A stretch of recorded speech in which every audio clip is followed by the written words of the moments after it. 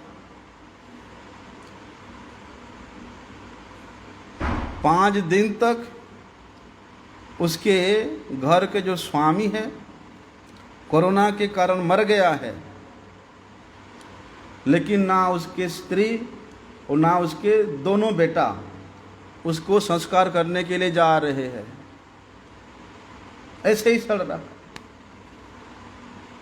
हम नहीं छुएंगे भैया, हम भी मर जाएंगे। हैं? प्रत्यक्ष दिख रहा, एक नहीं, ऐसा अभी हजारों लोग मर रहे एक दिन में, और ऐसे हजारों केस आ रहे हैं।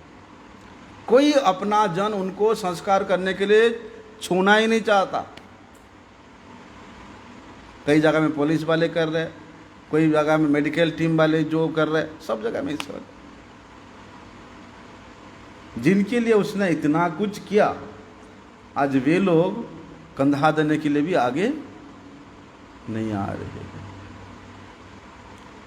बोलते ऐसी अवस्था में आपको छोड़ करके मेरा और कोई आश्रय नहीं है, नहीं दिख रहा है। आपके आश्रय को छोड़ करके और मुझे कुछ दिखता ही नहीं है।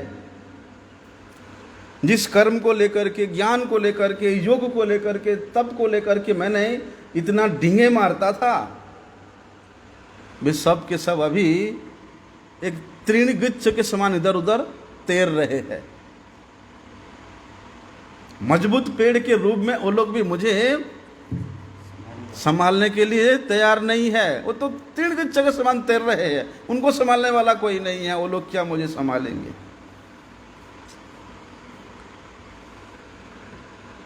क्या उस तृणगुच्छ को पकड़ करके कोई सागर को पार कर सकता है?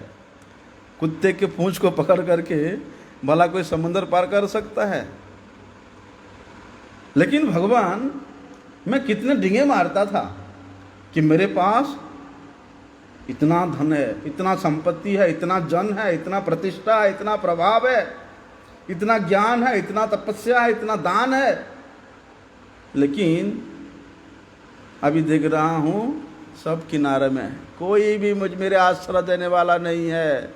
यहाँ उस प्रकार के तृणगुच्छों को पकड़ के इस भव समुद्र को पार करने के लिए कोई संभावना ही नहीं है।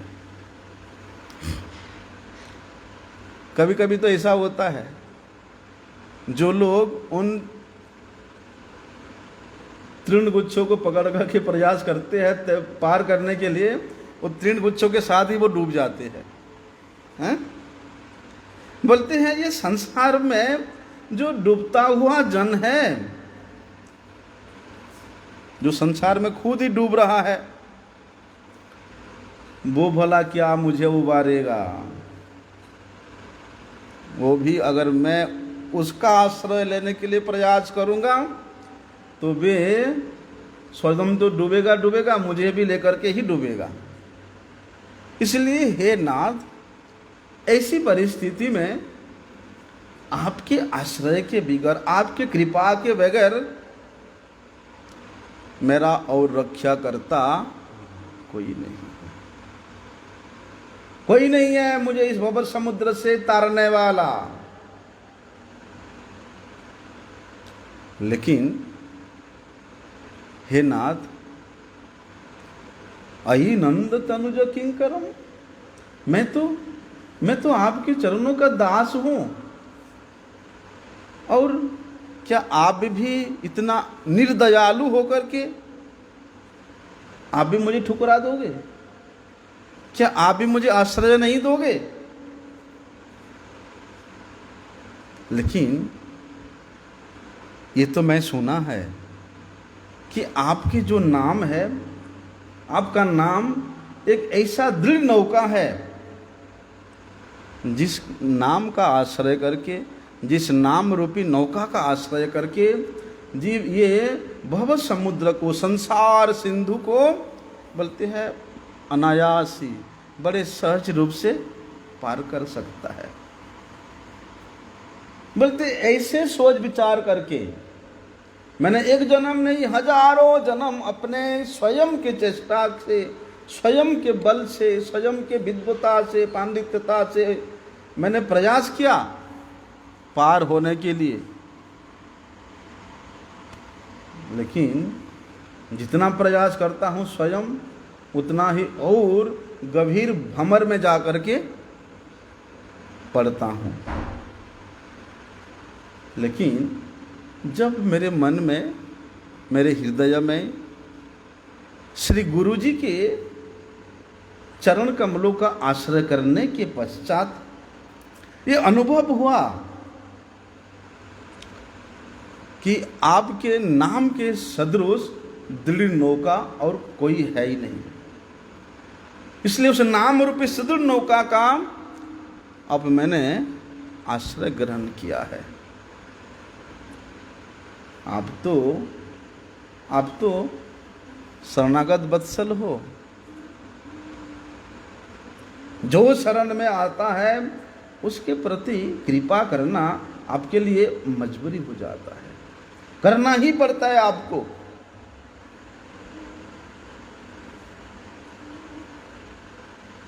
ऐसा इसलिए कहते हैं कि मैं तो निराश्रित हूं, मेरा आश्रय देने वाला कोई नहीं है, इसलिए मुझ निराश्रित के समस्त प्रकार के ये जो दोष है इसको क्षमा करके आप मुझे अपने चरण कमलों में संलग्न एक रजकण के समान जाने, एक रजकण के समान समझे। अगर ऐसी कृपा होगा आपकी तो हे भगवान, मैं उस आपके पद संलग्न, आपके चरण कमलों में संलग्न जो धूलिकण के समान अपने आप को उसमें हमेशा चिपका के रखूंगा, कभी मैं उससे अलग नहीं होऊंगा। इसलिए वहां कहते हैं स्वयं भगवान श्री चैतन्य देव कि अयि नंद तनुज किंकरम पतितमाम विषमये भवाम्बुधौ कृपया तव पाद पंकज स्थित धूलि सदृशम विचिंतयो। कि नाथ, मुझे भोग की, मोक्ष की कोई अभिलाषा नहीं है, बस मैं तो आपके चरण कमलों की उस धूलकण में से अपने आप को समझूंगा जो कि कभी आपके चरणों को छोड़ करके अलग होना ही नहीं चाहता है। इसलिए भक्तियों ठाकुर जी महाराज गाते हैं ना कि तुम्हारे नित्य दास मुई तुम बासरिया, कि हे नाथ, मैं आपका नित्य दास होने के बावजूद भी आपको भूल जाने के कारण परियाछ भवार्णवे मायाबद्ध भैया, इस भवार्णव में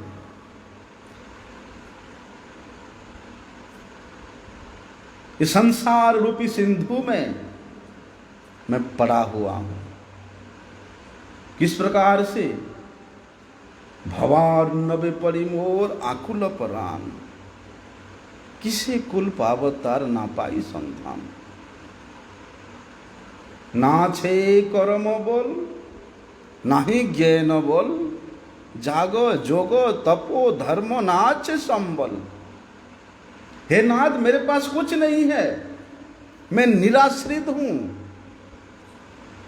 लेकिन जिस समय इस याग जोग तपो धर्म का थोड़ा सा भी आश्रय लेने के लिए प्रयास करेंगे तब फिर भगवत कृपा मिलना, फिर तो यहाँ हाबू डुबू खाते रहो। इसलिए नाथ कृपा करी, कृपा करी कर मोरे पद धूलि सम। आप कृपा करके मुझे अपने चरणों की धूल के समान समझे। तुम्हारे सेवक को करूं, तुम्हारे सेवक, जिससे मैं आपके चरणों की सेवा में नित्य निरंतर अपने आप को संयुक्त करके रखूं। अगर ऐसी स्थिति प्राप्त करता है साधक जीव, तब क्या होता है? कहते पुनः अति उत्कंठा दैन्य हैलनि उद्गम। दीनता, ऐसे ही किसी के हृदय में उद्गम नहीं होता है।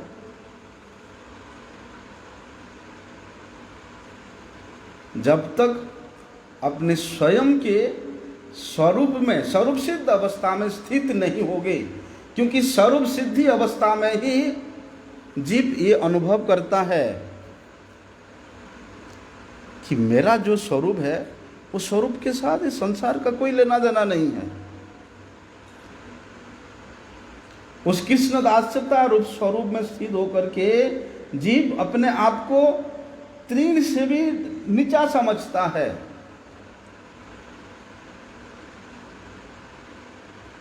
तृण मतलब जो है ना, घास नहीं, तृण बोलते हैं जो सूखा घास होता ना, उसको तृण कहते हैं। अगर हरा घास के ऊपर पैर रखोगे वो तो फिर खड़ा हो जाता है पैर उठाते ही, लेकिन जो सूखा तृण है वो बेचारा का कुछ नहीं, ऐसे ही पड़ा रहता है। बोलते दीनता तभी आता है जब जीव अपनी स्वरूप की स्थिति में स्थित होता है, और ऐसी दीनता से युक्त होकर के ही कृष्ण ठाई मागे प्रेम नाम संकीर्तन, तब वे नाम संकीर्तन करने का अधिकारी होता है।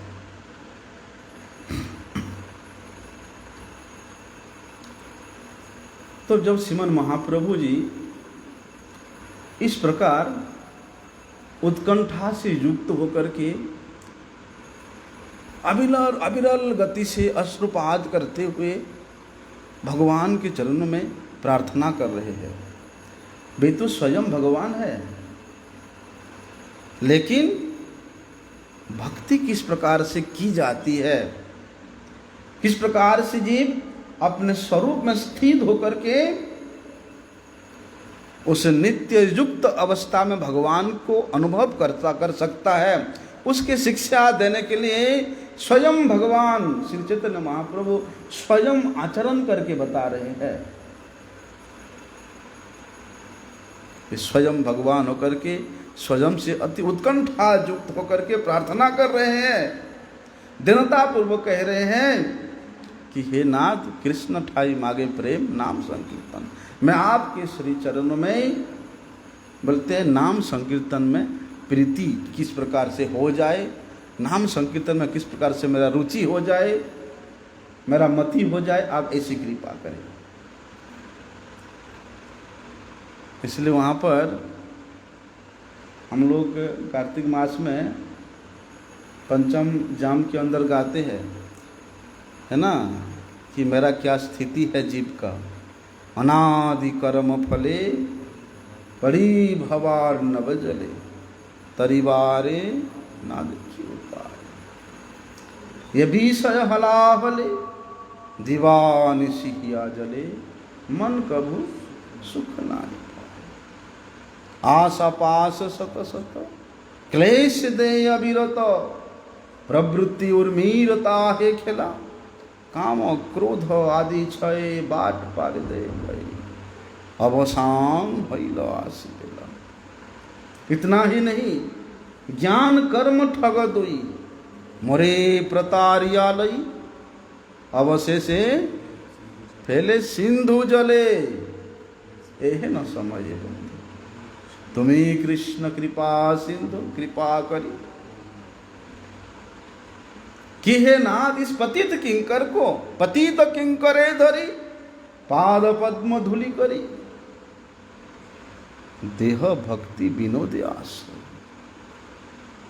आमी तब नित्य दास, भूलिया मायर पास बद्ध होए, कि हे परम करुणा श्री कृष्ण, आप तो कृपामय है, करुणामय है, भक्त वात्सल्य है। मैं अनादि जन्मों से, अनादि काल से, अनादि कर्मों के कारण इस भव सिंधु में भव संसार में मैं डूब रहा हूँ, और इससे तैरने का, पार होने का मुझे कोई उपाय नहीं दिखता है। और फिर इसमें विषय रूप जो हलाहल विष है वो मेरे हृदय को जला रहे हैं।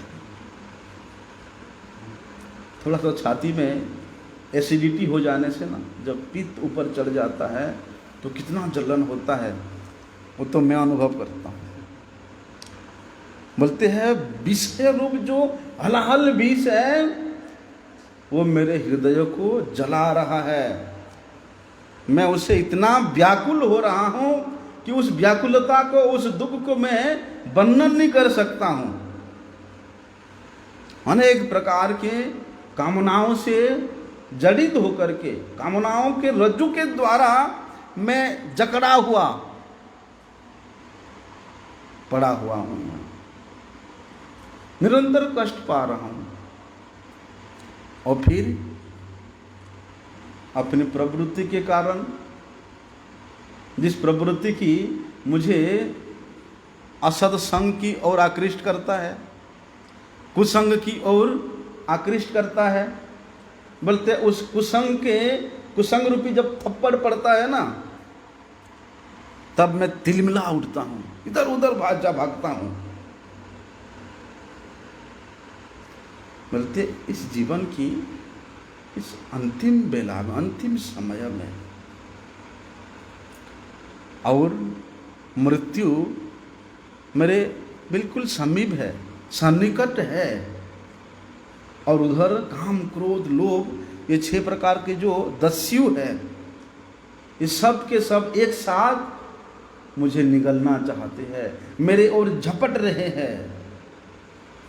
और जिस कर्म और ज्ञान को मैं इस आश्रय किया था, वे तो महा ठग निकले। वे कर्म ज्ञानी मुझे पहले तो बड़े ही मुझे विश्वास दिया, चिंता मत करो, हम तुमको पार कर लेंगे, पार करा देंगे। लेकिन वे अंतिम में मुझे इस भव समुद्र में फेंक दिया है। हे न समये बंधु तुम्हें कृष्ण करो कि हे करुणा सिंधु, ऐसी घोर विपत्ति के समय में आपके सिवा, आपको छोड़ करके मेरा और कोई बंधु नहीं है, मेरा कोई और आश्रय नहीं है। इसलिए हे नाथ, आप कृपा करके आप ही मेरा उद्धार करो। मैं आपको भूल करके इस भवबंधन में जकड़ा हुआ हूं। ऐसा इसलिए वहां भक्ति ठाकुर जी महाराज कहते हैं कि आप मुझे अपने चरणों के धूल के समान समझे, धूल के बराबर लगा के रखे। बोलते ऐसी स्थिति में जब भक्त आसक्ति युक्त अवस्था को प्राप्त करता है, क्योंकि भगवत पाद पद्मों का सेवा प्राप्त करने के बाद, भगवान के चरणों का धूल के रूप में अपने आप को अनुभव करने के बाद, भगवत पाद पद्म के धूल होने का जो सुख है, जो आनंद है, उसको हृदयंगम करने के बाद इतना आसक्ति हो जाता है उस भगवत पाद पद्म के प्रति कि उस आसक्ति फिर कभी छूटता ही नहीं। और वास्तव में यही आसक्ति ही कृष्ण के हृदय को करुणा से द्रवित कर देता है। और करुणा किए बगैर रह ही नहीं सकते। लेकिन कैसे होगा ये सब? बोलते हैं जब हम निरपराध होकर के, अपराध से विनिर्मुक्त होकर के नाम संकीर्तन करेंगे, तब जाके कृष्ण के कृपा से नाम संकीर्तन करते करते हमारे हृदय में भाव का उद्गम होगा।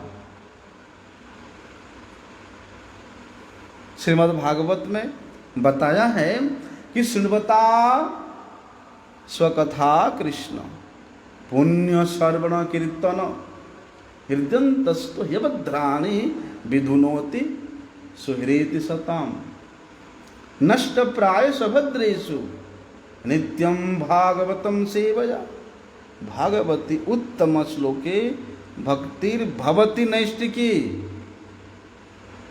बोलते हैं कि तदा रजस्तमो भाव काम लोभा दयश्चि चेत एते अनाविद्धम स्थितम सत्वे प्रसिद्धति।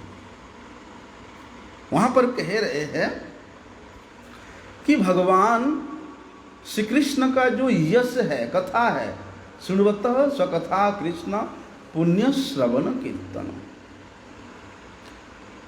भगवान के कथा ये परम मंगलकर है, परम कल्याणप्रद है, परम पवित्र करने वाला है। इसलिए बोलते हैं सुनवतः, उसको नित्य निरंतर श्रवण करते रहना। फिर क्या होता है? हृदयंतस्थो हि बद्धराणि, उस कथा सुनने वाले के हृदय में भगवान आकर के बैठ जाते हैं। और जहाँ भगवान बैठ जाते हैं, क्या वहाँ अंधकार रह सकता है? अंधकार क्या है? अज्ञान, जो अशुभ कामना वासना, ये अंधकार है, वो अपने आप नष्ट हो जाता है। क्योंकि वास्तव में भगवान भक्तों के अत्यंत सुहृद है, सुहृद सताम, संतों के अत्यधिक आत्मीयता है। हम लोग उसमें सुनते हैं ना, भगवद गीता में भी भगवान ने एक जगह बताते हैं कि प्रियो असी में है, कौन सा श्लोक है? मामय वैश्य से सत्यम ते प्रतिजानी प्रियो असी में। बोलते भगवान का प्रत्येक जीव के प्रति, ना केवल मनुष्य, अत्यधिक स्नेह है। क्यों? क्योंकि प्रत्येक जीव भगवान का अंश है। तो अपने अंश भला कैसे अप्रिय हो सकता है? जैसे अपने शरीर का ये हाथ एक अंश है, ये हाथ कभी स्वयं को अप्रिय लग सकता है? हैं? बोलते इस प्रकार तमाम जीव जो है भगवान का अंश होने के कारण भगवान की अत्यधिक स्नेह के पात्र है।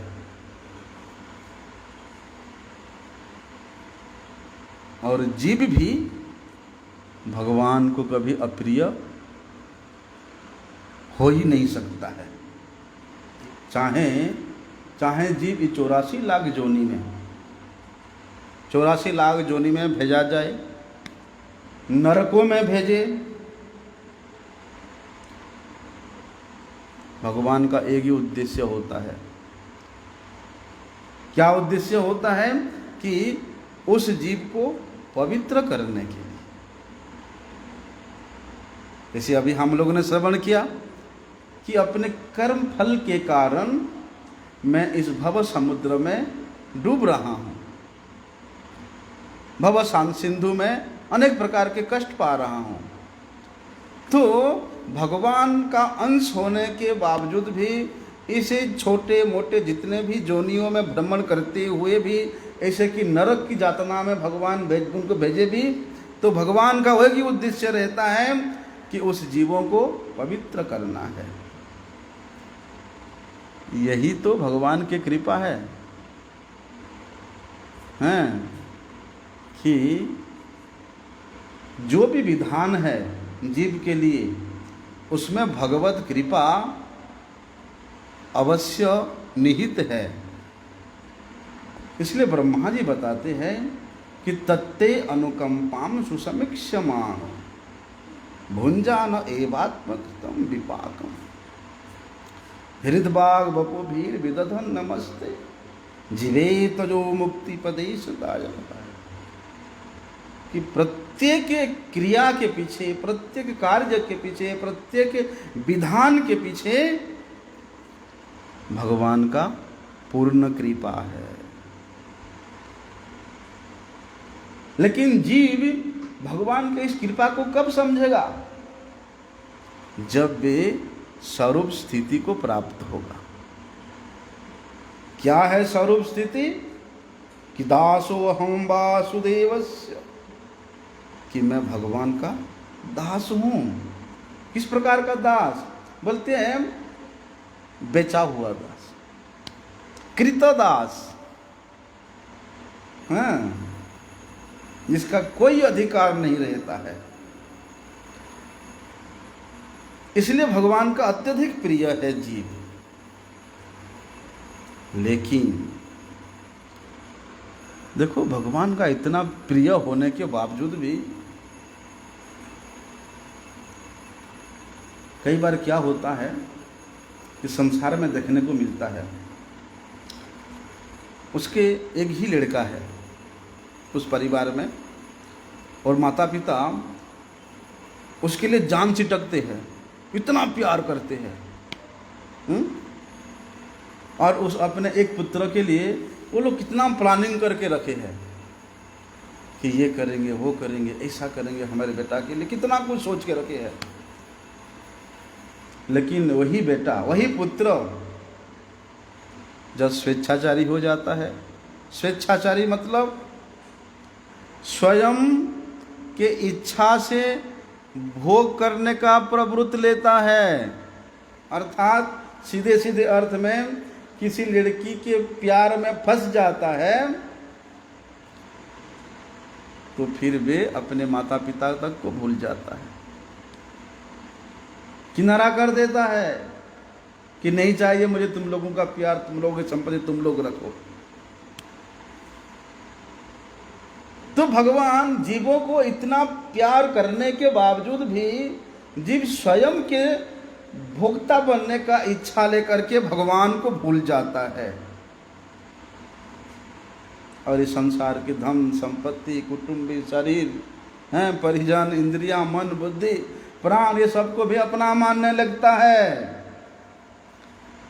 जबकि संसार के किसी वस्तु की, व्यक्ति से उसका कोई संबंध था ही नहीं। भगवान को किनारा करके इस अनित्य वस्तुओं को मानकर अनित्य वस्तुओं में वे अपना संबंध मान लेता है, जबकि संसार कभी उसका था ही नहीं था उसका।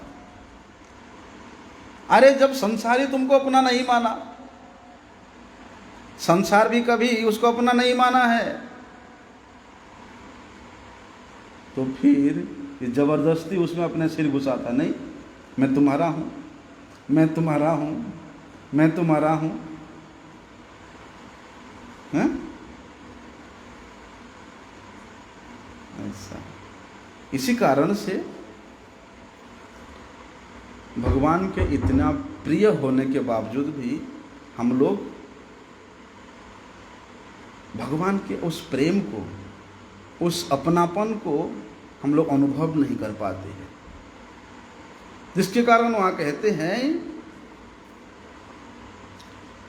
कि हे नाथ, आप के कथा श्रवण करने मात्र से आप उस कथा श्रवणेच्छु साधक के हृदय में विराजमान होकर के उसके तमाम जन्मों के काम, क्रोधादि इस वासनाओं को नष्ट कर देते हैं। क्योंकि आप उनके अत्यंत सुहृद हो, नित्य सुहृद हो। यहाँ पर संसार में देखा जाता है कि मेरे माता पिता मेरे कितना सुहृद हैं, ठीक है, लेकिन वो इसी जन्म के लिए सुहृद है, उसके बाद पता नहीं कौन कहाँ जाएगा। पति पत्नी में आपस में बहुत प्रेम है, लेकिन कब तक है? जब तक ये संसार में है तब तक है, और यहाँ तक नहीं, जब तक शरीर आदि कार्य करता रहता है तभी प्यार रहता है, मरने तक तो छोड़ दो। लेकिन भगवान के साथ हमारे नित्य प्रेम है, नित्य सुहृदता है, नित्य अपनापन है। इसलिए क्या करने को बोलते हैं हमको? नष्ट प्रायेषु अभद्रेषु नित्यम भागवतम सेवया।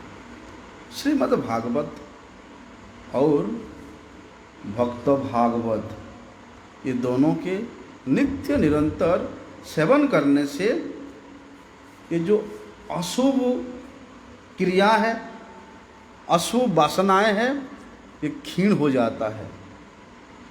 अशुभ वासनाओं को क्षीण करने का एक ही माध्यम है, श्रीमद् भागवत का श्रवण करो और भक्त भागवत का सेवा करो। अच्छा, भक्त भागवत का सेवा की किस प्रकार से होता है? क्या उसको अच्छा खाना देने से, अच्छा पहनने देना से, या उसके लिए अच्छा मकान बना देने से, या उसके सब नित्य नैमित्तिक जितना भी द्रव्य प्रयोजन होता है वो देने से सेवा होता है? अगर इस प्रकार का सेवा को ग्रहण करके कोई वास्तव में अत्यधिक प्रसन्न होता है तो वो फिर भक्त नहीं हो सकता। भक्त का सेवा कैसे करें? एक सीधे सीधे प्रश्न है कि भक्त का सेवा कैसे करें। लोग बोलते हैं ठीक है, आप उनके लिए वो ले आओ, उनके लिए कुछ ले आओ, खाने पीने का, कपड़े ले आओ, ऐसे ले आओ। नहीं, वास्तव में भक्त का सेवा तो होता है भक्त के मुख से भगवती कथा को मनोयोग पूर्वक श्रवण करना। उससे भक्त को जितना आनंद होता, उसको उसके सामने संसार के मूल्यवान वस्तु भी उस भक्त के सामने रख दो ना, तुच्छ है वो। लेकिन उस परम भागवत के मुख से भगवती गाथा को प्रसन्नता पूर्वक, निष्कटता पूर्वक, उत्साह पूर्वक, निष्ठा पूर्वक अगर श्रवण करो सामने बैठ करके, वो वास्तविक भक्त का सेवा होता है।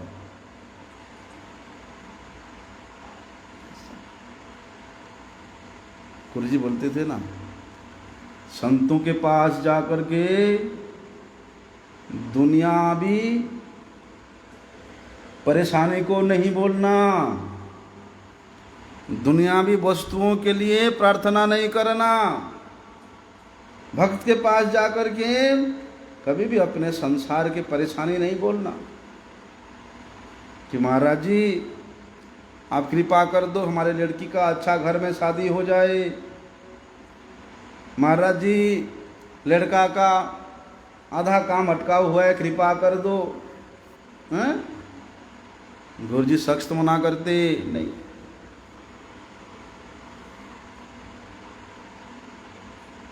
कई बार क्या होता है, चलो अच्छे संत है, कुछ द्रव्य लेके जाता हूँ, भेंट दे करके अपनी परेशानी का समाधान करके आऊँगा। गुरु जी सीधे सीधे मना करते, कभी नहीं, भक्त के पास दुनियावी इच्छा लेकर कभी नहीं जाना।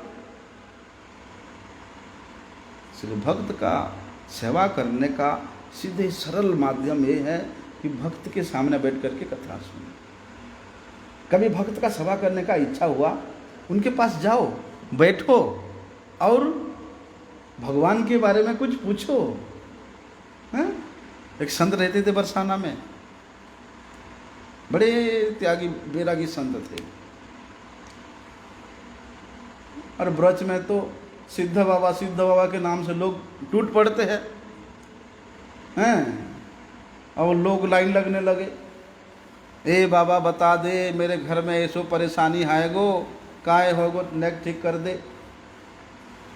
अब बाबा शुरू में तो एक दो को दयालु होते हैं, बोलने लगे, उसके बाद लाइन लगने लगे। और जैसे ही ये लोग आकर के थोड़ा सा बाबा से कुछ संसार के बारे में पूछने लगते, बाबा अपने खड़ा उठाते और अपने सिर पे मारते। तब तक मारते थे जब तक वे उसके सामने से चला ना जाए। हाँ, अगर कोई आए और बोलते, बाबा बरसाना में रहते थे, हैं लाली के बारे में नेक कुछ बता दे बाबा, हैं राधानी के बारे में कुछ बता दे बाबा, सुनने को बड़ा मन है रोज। बाबा हाँ, बैठ जा बैठ जा बैठ जा, अपने पास बड़े प्रेम से बैठाते, घंटों चलता था। यही संत सेवा, यही साधु सेवा है। इसलिए बोलते, ऐसे अगर साधु सेवा करेंगे, श्रीमद् भागवत का सेवा करेंगे, तो जितना भी अशुभ वासनाएं हैं वो सब नष्ट हो जाता है। और भगवती उत्तम श्लोके भक्ति भगवती नष्ट। उत्तम श्लोक भगवान श्री कृष्ण के चरणों में नष्ट की भक्ति उदित होती है। आगे का विषय हम कल श्रवण करेंगे। वंशा कल्पतरुभ्यश्च कृपा सिंधुभ्यैव च पतितानां पावनेभ्यो वैष्णवेभ्यो